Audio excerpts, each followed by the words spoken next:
Hey guys, welcome back to the channel. कैसे हो आप सभी? आई होप सो आप बहुत ही ज़्यादा बढ़िया होंगे। मेरे सामने जो बाइक खड़ी है, इसको देख करके काफ़ी लोग इसके ग्राफिक्स से और जो मॉडिफिकेशन इसके अंदर कराई गई है ना, उससे काफ़ी लोगों को अंदाज़ा लग गया होगा कि किसकी बाइक है। इसका आज हम लोग करने वाले हैं एक ओनरशिप एक्सपीरियंस।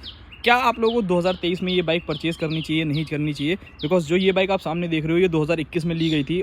1.5 साल में लगभग, मतलब 1.5 साल 2 साल आप लोग मान सकते हो कि इस बाइक को होने वाले हैं। तो कैसा एक्सपीरियंस रहा है इस बाइक के साथ, उन सारी चीज़ों के बारे में जानेंगे। और इससे पहले मैंने आप लोगों को बेनेली का भी ओनरशिप दिखाया था, जिसकी ये बाइक है वो बेनेली ओन करता है, जो कि यहाँ पर अभी खड़ी है। तो ये वाली अगर वीडियो देखनी हो तो आई बटन में मिल जाएगी।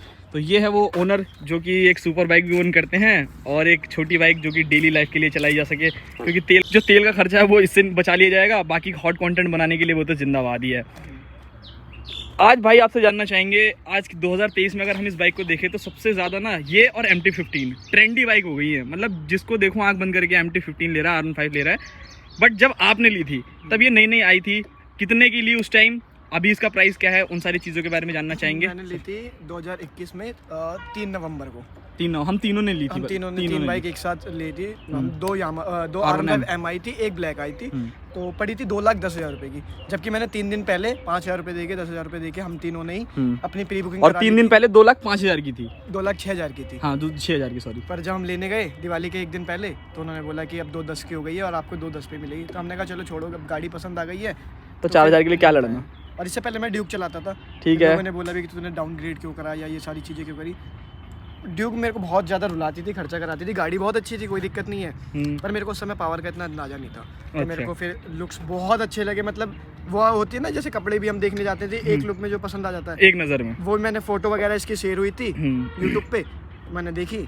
फिर तो मेरे मन में आ गई कि मैंने कहा ये लेनी है, मेरे को लेनी है। जब लॉन्च हुई उसके 1-1.5 हफ्ते बाद हमने ये गाड़ी ले ली थी। ठीक है, चलो भाई। उस टाइम ये 2,10 की पड़ी थी, आज के टाइम शॉर्टेज थी उस समय, और अभी भी रहती है। हाँ, मेरी बाइक लाने में तो इतना बहुत ज्यादा कलेस किया था उन लोगों ने। ब्लू वाली चेप रहे थे मुझे। ये ब्लू बोल दिया कि हम तीनों ही नहीं लेंगे। हाँ। तब जाके इसकी तीसरी गाड़ी उन्होंने किसी और शोरूम से अरेंज करवाई, तो ये गाड़ी मिली। और झूठ बोल करके कि गाजियाबाद से आ रही है ये वो, बगल वाले शोरूम से ही आई थी। किसी और बंदे की बुकिंग थी वो उस गाड़ी पे, वो जो नीतू ने ली। हाँ, तो वो चीज़ है। चलो ठीक है, ये सारी चीज़ें हो गई। तो अभी के टाइम में शायद ये 2,30,000 रुपए की अराउंड पड़ती है। ना एक कम ना एक ज़्यादा, ना एक कम ना एक ज़्यादा दिल्ली में। तो 20,000 रुपये उन्होंने बढ़ा दिया। और उसके अलावा मुझे लगता नहीं है कि कुछ खास दिया। एक TFT डिस्प्ले मुझे पसंद आई, कि बहुत खास चीज़ें दी है उसके अंदर। TFT तो मुझे पसंद आई है, उसके अलावा तो कुछ खास नहीं। डिस्प्ले दिए, LED इंडिकेटर दे दिए। हाँ, जो सबसे बड़ी रिक्वायरमेंट थी हम लोगों की, जो हम लगाते हैं। अब LED इंडिकेटर मान लो कंपनी से ही हमें मिल रहे हैं और उसी पैसे में इंक्लूड है। मैं आज तक बता रहा हूँ, मैं नीतू से भी आप चाहे पूछ लो, जो इस गाड़ी का मतलब जो भी ऑन करता है, आगे वाले इंडिकेटर LED और पीछे वाले LED में कम से कम भाई 10,000 रुपए के इंडिकेटर बदल चुका हूं 2 साल के अंदर। सेम ब्रो, 1.5 साल के अंदर सेम ब्रो, क्योंकि ये बहुत जल्दी खराब हो जाते हैं। चाइनीज है ना। हाँ, आफ्टर मार्केट बहुत जल्दी खराब हो जाते हैं, हल्का सा पानी लगता नहीं खराब। टूर वगैरह हम मारते हैं, ये निकल जाता है। देखो मैं लास्ट अभी केदारनाथ गया था, लगा के ही गया था केदारनाथ से एक दिन पहले, मैं मेरठ पहुंचा ही निकल गया। ये अपने आप चलते चलते ढीले हो जाते हैं। इसमें तो हल्का सा पानी आता है और क्रैक भी हो जाती है। अगर आप देखो ना, क्रैक हो रखा है। दूसरे डलवाओ वो हिलने लग जाते हैं। लंबे वाले जो KTM वाले पसंद ही नहीं है, वो फिर इस पे थोड़ा सा लुक थोड़ा सा कम कर देते हैं। तो मैंने कहा छोड़ो। तो बाकी अगर मिल रहे हैं LED इंडिकेटर तो अच्छी बात है, मैं तो खुश हूँ। और जो TFT डिस्प्ले मिल रही है उसकी, वो तो मैं सोचता हूँ, मैं अब सोच रहा हूँ कि अगर मेरे को मिले ना वो 7-8 हज़ार 10,000 तक के अंदर तो मैं इस वाली गाड़ी में इंस्टॉल करवा लूँ। अगर ऐसा मिल गई तो, क्योंकि अभी उसकी गाड़ी की शॉर्टेज है, पार्ट्स वो कहाँ बेचेंगे। हाँ, ये भी बात है। अच्छा भाई, चलाई कितनी अभी तक आपने इस बाइक को? 1 मिनट। इसको मैंने तकरीबन चला लिया 22,000 के आसपास चला लिया होगा, 20,000 के आसपास, 20,210। 20,210 का तो मतलब 20,000 किलोमीटर अच्छा खासा होता है भाई। इसके अंदर कम से कम मैंने 2-3 हिमाचल के टूर मार लिए, मनाली साइड के, 2 मैंने केदारनाथ के मार लिए, मतलब उत्तराखंड के तो मार लिए 3-4, वो तो बहुत तेरे मार लिए। तो पूरा ओवरऑल एक्सपीरियंस हो गया। बाकी मैं कंटेंट क्रिएटर भी हूँ, तो जो चीज़ें इसके साथ नहीं करने वाली थी, ऑफ रोडिंग वगैरह या वो सारी चीज़ें, तो मैंने हर चीज़ से इसको पूरे तरीके से परख रखा है। तो मेरे को 2-3 मतलब ये बाइक हर जगह चली है। हाँ, सिर्फ रेते को छोड़ करके, बाकी क्या कहते हैं आपका, बर्फ में चढ़ गई, पहाड़ों में चल गई, ऑफ रोडिंग कर ली, सब कुछ कर लिया, नदी में भी चला रखी है। नदी में भी चला दी है। 2 चीजें मैं बता देता हूँ जो मुझे इस गाड़ी की बहुत बुरी लगती है। हाँ। जो हर किसी को बुरी लगेंगे। R15 में, चाहे वो 4 हो चाहे M हो। ये देखो, सबसे पहले मेरा टूटा हुआ है, मैंने ऑर्डर पे डाल रखा है, ये टूटा है, एक तो ये कमी है। और ऊपर से मैंने ऑर्डर पे डाल रखा है, 16 दिन हो गए अभी तक नहीं आया। हाँ, ये आता भी नहीं है। और ये साइड वाला भी टूटा हुआ है, ये देखो, इसको तो जुगाड़ करके लगा रखा है हम लोगों ने। ठीक है, से मैं लेना नहीं चाहता। दूसरी कमी ये कमी हो गई। दूसरी कमी इसकी ना यार, मेरे को पता नहीं क्यों ऐसा लगता है कि यामाहा वाले ना काम बहुत अच्छा करते हैं, पता नहीं क्यों फिर 1 हफ्ते बाद 2 हफ्ते बाद ना वो काम दोबारा से वही रिप्लेसमेंट मांग लेता है। लाइक जैसे मान लो मैंने अभी सर्विस कराई, मैंने बोला कि मेरी ब्रेक ना टाइट दब रही है, ठीक है, उन्होंने अभी ठीक करी, एकदम मक्खन चल रही है, 1 हफ्ते बाद क्यों पता नहीं दोबारा सेम वैसी हो जाएगी। ये तो खैर मेरे साथ भी है भाई, ये आजकल तो फ्यूल पंप का कुछ ज्यादा ही मेरे साथ भसुड़ी हो रही है। ये 2 चीजें मेरे को थोड़ी सी बस बुरी लगती हैं, बाकी तो ओवरऑल मैं झेल लेता हूँ सब कुछ, मेरे को कोई दिक्कत नहीं है। लोग बोलते हैं पीछे वाली ब्रेक बुरी है, ये वो, मेरे को नहीं लगती, मेरे को ओके लगती है। अच्छा ओके लगती है। और गाड़ियों के मुकाबले देखोगे ना, सबकी पीछे वाली कहीं ना कहीं थोड़ी सी स्लो रहती है, आगे वाली पे लोग ज्यादा फोकस करते हैं क्योंकि ABS है ना, तो पैनिक ब्रेकिंग कर भी लो तो कोई फर्क नहीं पड़ता, तो लोग आगे वाली ज्यादा यूज करते हैं, तो उसकी बाइट अच्छी मिल जाती है, तो लोगों को लगता है पीछे वाली की बाइट कम है, पर ऐसा नहीं है। ठीक है। अच्छा भाई ये चीज़ पूछना चाहूँगा, जैसे देख आज के टाइम में क्या ना, और ऐड कर देता हूँ, चलो ये पीछे वाली जो इसकी सीट है ना, इसका कंफर्ट बहुत बेकार है, इस पे कोई बंदा नहीं बैठ सकता, और फैमिली तो मतलब बैठेगी ना, वो तुम्हें 4 गालियां तो देगी 4 क्या 5 देगी, 5 देगी। और दोस्त तुम्हारा बैठेगा, अगर वो मान लो नॉर्मल तुम्हारे वेट का है तो इतना कोई ज़्यादा पता नहीं चलेगा, आपसे हल्का सा वेट ज़्यादा है उसका, या आपने ज़्यादा सामान लाद रखा है गाड़ी पे, थोड़ी सी पावर की भी ड्रॉपनेस महसूस होगी। दूसरा, अगर वो बंदा बैठा है ना, तो आपके कंधे पे प्रेसिंग डालेगा, वो कंधे पे वो फोर्स डालेगा, जिससे होता हुआ आपके रिस्क पे आएगा, और एग्रेसिव पोस्चर तो है इसका, तो आपके थोड़ा सा रिस्क में पेन होगा लॉन्ग टूर पे। अच्छा जैसे तूने मतलब बहुत सारे लॉन्ग टूर कर लिए, हिमाचल कर लिया, ऋषिकेश कर लिया, मनाली कर लिया, सबसे ज़्यादा लोगों को कंफ्यूजन पता है क्या रहता है, R15 को लेने में दिक्कत नहीं है, फेयर्ड मशीन तो सबको ही पसंद आती है क्योंकि लुक बहुत प्यारी है, बट वो एम्प्टी पे इसलिए शिफ्ट हो जाते हैं कि यार हमें कल को रॉन्ग रूट जाना पड़ गया तो हम R15 पे जा सकते हैं, नहीं जा सकते हैं। वो तेरा कैसा एक्सपीरियंस है? मैं बता दूं, देखो कोई भी बिगिनर हो ना, आप भले 390 ले लो, सुपर बाइक ले लो, या आप R15 ले लो, वो सिर्फ 1 हफ्ते तक बिगिनर रहता है उस बाइक पे, भले वो कार हो, बाइक हो, बस हो, कुछ भी हो, जो भी आप चला रहे हो, जो भी आप सीखे हो, 1 हफ्ते तक बिगिनर रहता है। तो मैं भी 1 हफ्ते तक परेशान रहा था, इसके हाथ के दर्द से, बहुत सारी चीज़ों से 1 हफ्ते तक परेशान रहा था। उसके बाद जब मैं चला ना, क्योंकि 100-120 किलोमीटर तो हम डेली चलाते थे, और वो भी भरे ट्रैफिक में, बिल्कुल, तो मैंने कहा बल्कि एक साथ 3-3 बाइकें निकलती थी, 3 बाइकें निकलती, तीनों R15 है। मैंने कहा जब यार हम ट्रैफिक में चला सकते हैं, इतने दिल्ली में इतने जाम वाले एरिया में, गुड़गांव में हम चला लेते हैं, तो फिर टूर मारने में क्या दिक्कत है? टूर पे तो रोड ही हाईवे पे जाना है। हमने टूर मारा मनाली का, तू भी था साथ में। हाँ मैं भी था, कोई दिक्कत नहीं। और वही चीज बल्कि मैंने उस टाइम ये करी थी कि मैं देखना चाहता हूँ कि मैं कितना चला सकता हूँ बाइक, आराम से इसको मैं बिना रुके हम 500-550 किलोमीटर एक दिन में इजीली कवर अप कर सकते हैं, कोई दिक्कत नहीं है। कोई दिक्कत और इसका एग्रेसिव पोस्चर होने का एक तरीका है ना, कि आपको कहीं से कहीं तक कंफर्ट नहीं मिलेगा, जिसकी वजह से आप ना सोओगे नहीं, एक्टिव रहोगे, एक्टिव रहोगे ना, नींद सब कुछ एक्टिव रहेगा, पैर वैर सब कुछ, हाँ, पूरा फोकस्ड आपका रोड पे रहेगा। ये चीज तो है, थोड़ी सी इसके साथ है। अच्छा ऑफ रोडिंग में क्या कहना चाहते हो आप? ऑफ रोडिंग के लिए भाई नहीं बनी, बिल्कुल भी नहीं बनी है। आपको अगर मान लो मैं कहता हूँ 200 मीटर का भी पैच मिल गया ना, तो भी आप बोल दोगे इसमें नहीं है, वो बिल्कुल नहीं है ऑफ रोडिंग के लिए ना। इसके टायर उस हिसाब से बने हुए हैं, ऊपर से USD सस्पेंशन है, तो पूरा झटका जो है ना हाथों पे आता ही आता है, क्योंकि थोड़े से टाइट है, स्टिफ साइड है, तो वो हाथों और पीछे वाला तो और भी है, आता भी। अगर आपकी हाइट कम है तो आप और ज्यादा एग्रेसिव बैठोगे, नॉर्मल सी बात है। अगर आपकी हाइट थोड़ी सी लंबी है तो एक बार तो हाथ सीधे रह जाएंगे, हाथ सीधे रह जाएंगे, पर आपकी हाइट छोटी है मेरी तरह, लाइक मैं दिखा देता हूँ, बिल्कुल देखो मेरे पैर कितने आते हैं। जैसा अब ये ऐसा है ना, इनकी इसकी कमर इतनी ज्यादा है, अगर मैं ये सौरभ भाई को बिठाता हूँ ना, तो सौरभ भाई थोड़ी अच्छी पोजीशन में रहते हैं। अगर मैं लंबा होता ना तो मैं यूं बैठता, बिल्कुल, तो इतने पे ना ज्यादा फोर्स नहीं आता। अब इतने पे ना पूरा हथेलियों पे फोर्स आता है, ऑफ रोडिंग में भाई बोल जाती है गाड़ी। हाँ खैर भाई बनी भी तो नहीं है उस चीज के लिए, तो हम जबरदस्ती ले गए थे। हाँ, टाइट सस्पेंशन है,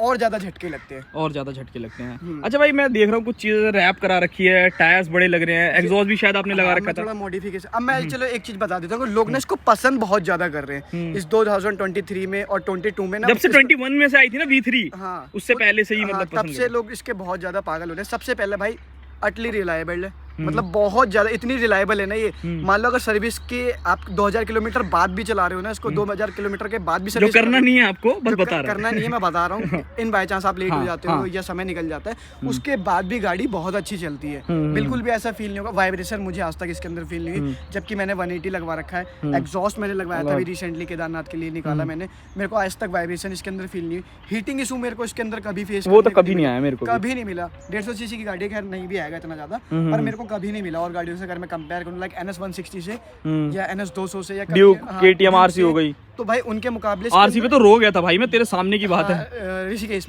में ट्रैफिक के अंदर बहुत भाई, मतलब बिल्कुल भी नहीं है इनके अंदर हीटिंग इशू और ये सारी चीजें। बल्कि R15 लेके मैं खुश हो गया था, मैं KTM मैंने सौरभ भाई को पकड़ा दी थी। ये तीनों चीजें ऐड ऑन हो गई, साथ साथ इसकी जो लुक्स हैं, ठीक है, लुक्स तो है ही सुपर बाइक वाले जो इंस्पायर्ड। उसके बाद इसको आप आराम से इजीली, मैं निकालता था भाई 40+ की माइलेज आराम से, जिसके अंदर मैं पूरी रफ चलाता था।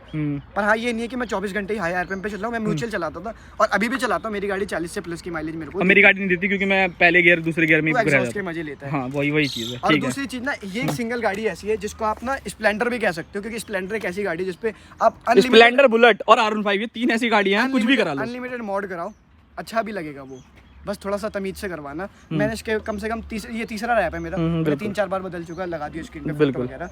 फिर मेरे मन में आया, मेरे टायर खत्म हो गए थे 12,000 किलोमीटर। अच्छा, उन टायर की पहले मैं ग्रिप जानना चाहूंगा, वो जो 140 आता था, वो बहुत अच्छे थे, बहुत अच्छे थे वो। मेरे खत्म नहीं भी हुए थे 12,000 के बाद, मैं 2-3 हज़ार किलोमीटर तक और चला सकता था। पर फिर मैंने ना उस समय रैप करा लिया था तो पूरा वही बन गया था। सीरीज छेड़ दी थी मॉडिफिकेशन की, हाँ। कि मेरे को टायर भी चेंज कराना है, ये भी चेंज कराना है, एग्जॉस्ट भी लगवाना है, और क्या नाम है, गोल्डन एलॉय करवाना है, सॉरी एलॉय का कलर चेंज कराना है, गोल्डन चेन सेट लगवाना है। तो फिर मैंने टायर भी उसी समय, मैंने कहा जब अभी पैसा है तो हैंड टू हैंड पूरी सीरीज, मतलब एक पूरी ऐसे लगनी चाहिए कि मॉड हुई है बाइक, वो चीज है। ठीक है, अब मैं दिखा देता हूँ। पीछे 180 सेक्शन का टायर साइज लगा है, बिल्कुल, ये देख लो भाई। इससे मुझे तो लोग बोलते हैं कि मतलब लोग बोलते हैं कि इससे पावर ड्रॉप हो जाती है, वो है। टॉप एंड भले ही मेरा ड्रॉप हुआ ना, मैं उतना टॉप एंड जाता, मेरे को इतनी ज्यादा नया जूस था बस। नहीं, जब नई गाड़ी ली थी तब ड्रैग वगैरह करते थे तो जो मैं जाता था, अब तो उसकी भी जरूरत नहीं है। तो मेरे को तो ठीक लगता है ये टायर। और अभी जो स्टॉक एग्जॉस्ट है ना, तो थोड़ी सी पावर भले ही कम लग जाए, पर जब इसके अंदर फुल सिस्टम एग्जॉस्ट लगा था ना मेरा, कुछ नहीं, बराबर मस्त मक्खन, इक्वल पावर आ रही थी, कोई दिक्कत नहीं थी। तो टायरों से भी मैं खुश रहा। 5500 रुपए का पेयर पड़ा था, मैंने सेकंड हैंड लिए थे। तो वो किसी को चाहिए हो तो भाई कांटेक्ट कर लेना भाई को। फिर मैंने रैप वैप भी कराया, तो मेरे को ठीक लगा, मेरे को कोई दिक्कत नहीं हुई। 4,000 में अपना रैप हो गया था। आगे वाला मैंने टायर चेंज करवाया था, क्योंकि अगर आप पीछे वाला करवा रहे हो ना तो आगे वाला जरूरी है, वरना फिर कॉन्फिडेंस, क्योंकि उसका जितना लीन एंगल ज्यादा रहेगा उसका सब उतने में खत्म ही हो जाएगा। जब अगर 100 सेक्शन रहेगा, 110 रहेगा, तो वो मैंने 120 लगवाया, फिर मेरा ठीक हो गया। बस एक चीज हुई थी कि जब मैंने टायर लगवाया था ना ये वाला, लगवाने में बहुत शिद्दत है। हाँ, थोड़े बजाओ, ये वो बहुत सारी वो चीजें। अभी रिसेंट एक वीडियो डाली होगी इसने, आई बटन में लिंक मिल जाएगा, इसके चैनल रेडी टू फ्लाई पे जाकर के चेक कर लेना, मिल जाएगी। उसके अलावा भाई मैं एक चीज और पूछना चाहूंगा, सर्विस कॉस्ट के बारे में मैं जानना चाहूंगा, क्योंकि देख तूने 2-3 सर्विसें कराई पहले वहां से, मतलब सर्विस सेंटर से, बट एक या दो शायद सर्विस तूने बाहर से कराई है। तो वहाँ का एक्सपीरियंस कैसा है और बाहर का एक्सपीरियंस कैसा रहेगा? बाहर का एक्सपीरियंस ऑलवेज आपको अच्छा ही मिलेगा, क्योंकि वो पैसा ले रहे हैं तो उनको कस्टमर बनाने हैं, बिल्कुल, तो वो अच्छा ही रहेगा। और ये कोई बहुत हैवी गाड़ी तो है नहीं कि 500,000 सीसी है कि लोगों को अलग अलग तरकीबें तकनीक निकालनी है। नॉर्मल बाइक है, जो एमटी आती है वो ये है। 150 सीसी की गाड़ी में कितना ही झमेला पहन लोगे। बस आप खोलने के लिए इसके अंदर ना बट वो बहुत सारे हैं, ये नट्स बहुत सारे हैं, इसके अंदर खोलोगे फिर 2 नट निकलेंगे, फिर इसको खोलोगे तो यहाँ पर 1-2 नट निकलेंगे। हर पार्ट के ना 4-4 पार्टीशन बना रखे हैं, और उस पार्ट के अंदर 4-4 नट लगे हुए, तो बहुत कंफ्यूजन हो जाती है हमको खोलने में, वरना मैं घर पे भी कर दूं सर्विस। तो ये वाली चीज है। अब मैं बताता हूँ, अंदर की मेरी पहली सर्विस हुई थी जो फ्री सर्विस थी, आगे की 4 सर्विस बताता हूँ जो फ्री थी। 900 रुपए पहले, सारी सर्विस 900 रुपए। हाँ, सारी 900 रुपए, सारी 900 की। बस जो चौथी सर्विस थी वो भी 900 की हुई, पर वो थोड़ी सी महंगी इसलिए हो गई थी कि मान लो मैंने पीछे वाला वो डलवाया था डिस्पैड, आगे वाला डिस्पैड डलवाया था, तो अच्छा एक्सपेंसिवर साइड है भाई मेरे हिसाब से। पीछे वाला थोड़ा महंगा है। नहीं, मैं डिस्पैड की तो बात कर रहा हूँ, बट उनका लेबर कॉस्ट मुझे काफी एक्सपेंसिव साइड लगता है भाई। मतलब ये समझ रहे हो आप, इस डिस्पैड को चेंज करने के कितने पैसे ले लेते हैं? 200-300 रुपए ले लेते हैं। सस्पेंशन में कोई प्रॉब्लम आ गई थी मेरे, वो सर्विस में इंक्लूड होना चाहिए था, मेरे को ऐसा लगा, पर उन्होंने बोला सर्विस में इंक्लूड नहीं है, तो 260 रुपए उन्होंने अलग से। लेबर चार्ज बहुत ज्यादा है, एक्सपेंसिव साइड है भाई, लिटरली मुझे लगता है। पार्ट्स के बारे में क्या कहना चाहता है? पार्ट्स की अवेलेबिलिटी बहुत कम है यार। और प्राइसेस क्या कहना चाहता है?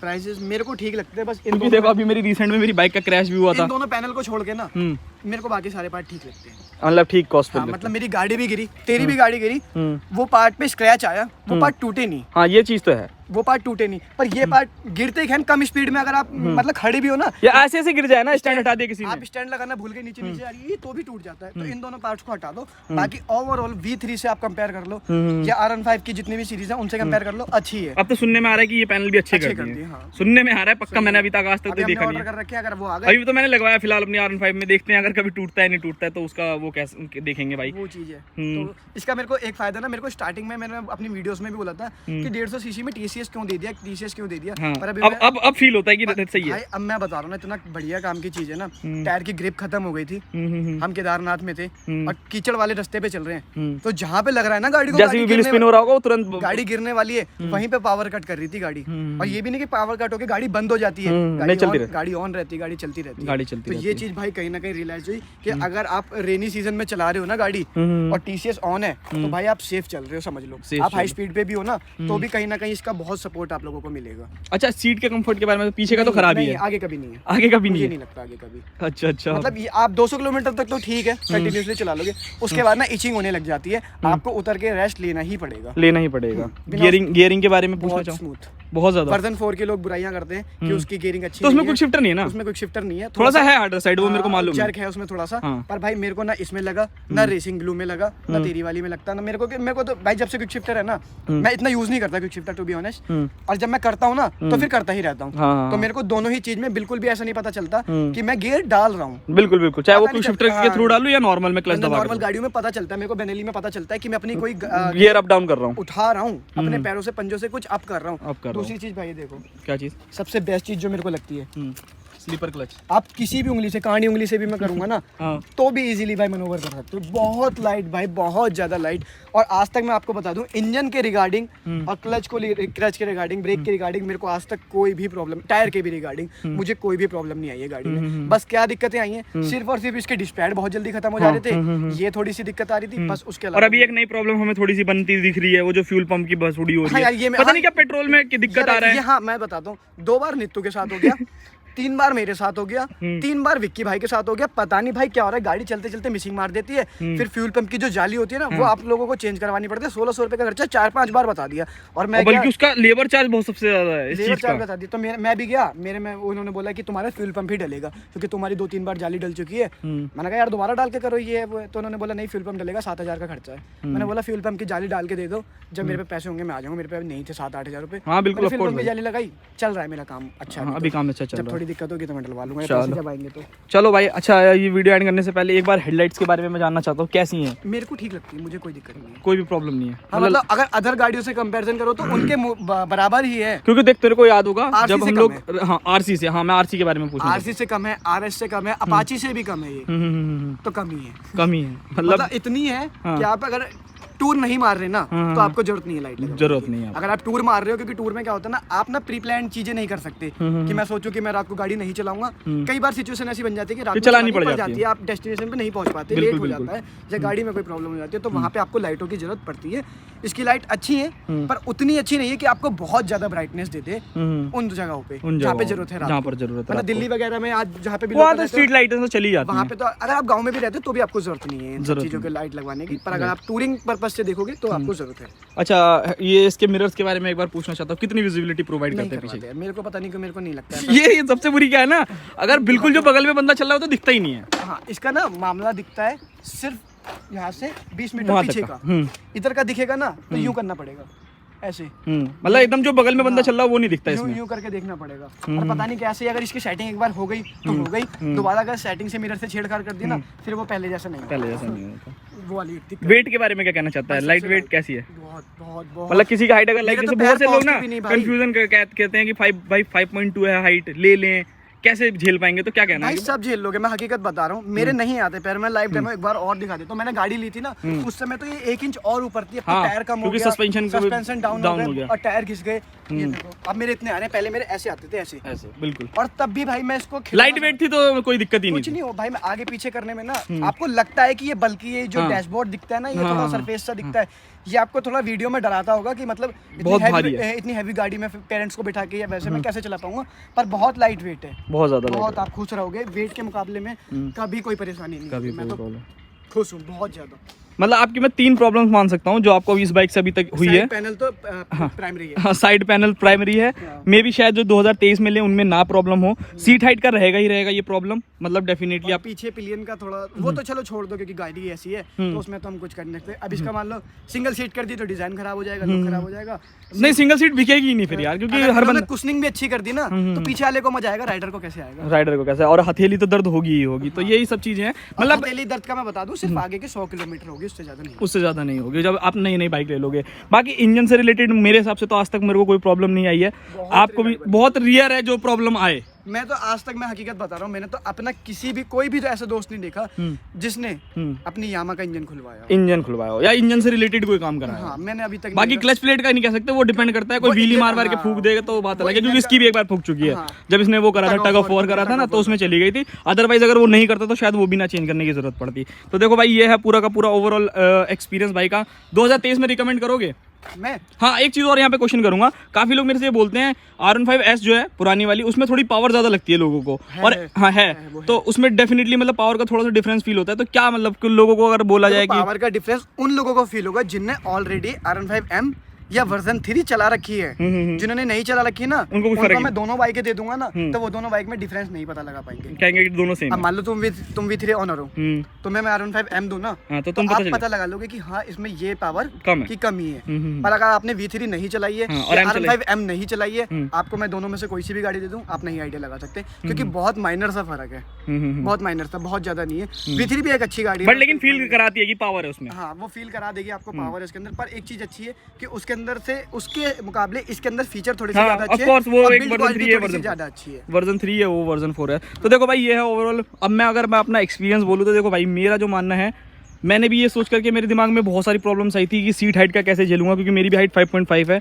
आज के टाइम में बता रहा हूँ 1.5-2 साल बाद ऑन करने के बाद इस बाइक को, ये खिलौना है मेरे लिए। मतलब कहीं पे भी कैसे भी चलवा लो, आराम से चला लूँगा। बट रैश ड्राइविंग में मना करता हूँ, बट वैसे मैं एक नॉर्मली आइडिया दे रहा हूँ कि आप इसको ईजिली हैंडल कर सकते हो, कहीं आपको कोई प्रॉब्लम नहीं होगी। 2 लोग बैठो, 3 लोग तो मजबूरी में कभी बिठा लेते हैं, बट आपको कोई भी प्रॉब्लम जो नहीं होगी। एवरेज आपको 35 से 40 तो मिलेगी अगर आप एक नॉर्मल राइड कर रहे हो। मेरी तरह हार्श करोगे तो 30 भी ले आओगे, बट वो डिपेंड करता है कि अगर आपकी बाइक में एग्जॉस्ट और बाकी टायर वायर बड़े लगा रखे हैं, तो इन सारी चीज़ों के वजह से।